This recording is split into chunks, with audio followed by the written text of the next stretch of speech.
नमस्कार मंडळी, आपण आलेलो आहोत सहकार नगरमध्ये गजलक्ष्मी या सोसायटीत आणि आपण तिकडे एका आजोबांना आता विचारणार आहोत की त्यांचा ह्या वर्षीचा गणेशोत्सवाचा एक्सपिरियन्स कसा आहे।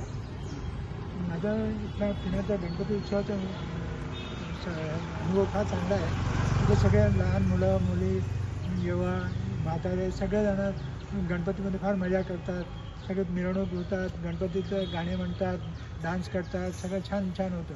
आणि इथे इतक्या प्रकारचे सगळे पुष्कळ गणपती असतात, मोठे मोठे इतके मंडळ आहेत। फार मजा आली, एकदम मजा आली, फार छान झालं।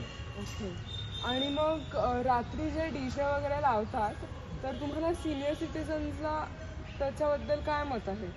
माझं मत असं आहे की डीजे जे वाजवतात ते बरोबर आहे, पण रात्री 10 नंतर वाजवणं फार त्रासदायक आहे आम्हाला, कारण रात्री झोप होत नाही पूर्ण आणि मग सकाळी सगळे प्रोग्रामचे मिसकेडेट होतात। बरोबर आहे।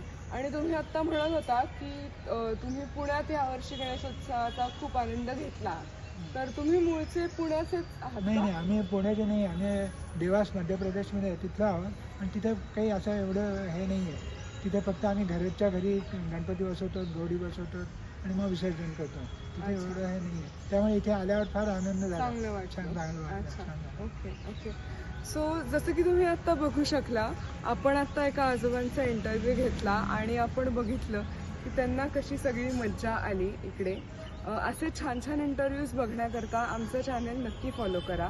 विथ कॅमेरामॅन अर्जुन सदलगे, मी अनन्या चंदवास्कर, सिटी टॉक्स पुणे।